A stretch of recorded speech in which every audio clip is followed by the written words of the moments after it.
Greg, good 4 or 5 days of practice here before this game with Utica. It almost seemed as if the team needed time off after that giant road trip in January. In terms of that road trip, yeah, it was one of the longer ones of the year. But even after that road trip, after the couple days off we had, felt as though the team was in a good place energy-wise, execution, even going into the longer break where, the guys really pushed through a good chunk of the season in that month to come out with some much-needed points.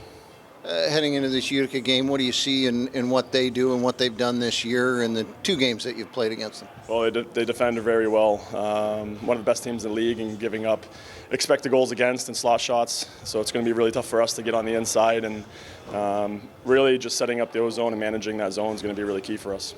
What do you like about adding Nick Ritchie to the line with Anderson and Cini? A lot of skill, a lot of smarts. They move the puck really well. They read off of each other. All 3 of them are more give and go thinkers, where they really rely on each other to spread the puck around. So it's looked good in practice. It'll be interesting to see how it looks tomorrow.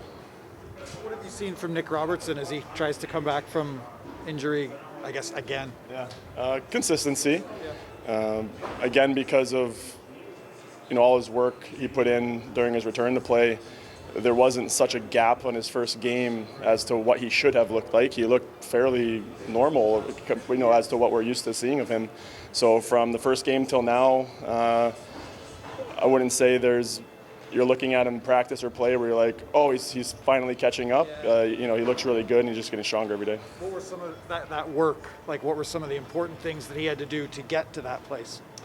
Weight room, rehab, the little monotonous things sometimes that as an athlete when you're having a long injury it can grind on you and you kind of get tired of doing, but he stuck with it, never skipped a day, never skipped a rep, was even in the hallways every day, stick handling, just getting every puck touch he can so he didn't feel rusty when he came back, just going above and beyond. How does Joseph Blandisi complement the line with Robertson and SDA?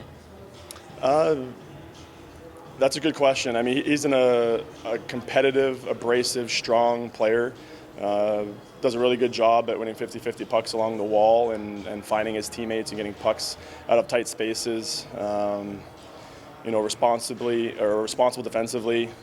So there's a lot of good balance there in terms of you have a worker who can also think and play and make plays with the puck, along with 2 guys who have a lot of speed, have a lot of good puck play, spread it around a lot. A lot of similarities in terms of the balance that Ritchie brings to Cini and Anderson. I know I've asked a few times about just how you've thought the season has gone, but at the halfway point, is there anything that you've learned maybe about yourself as a coach? That's a good question. That not every team is equal from year to year. Throughout a season, you're always adjusting and adapting to what's needed at the time.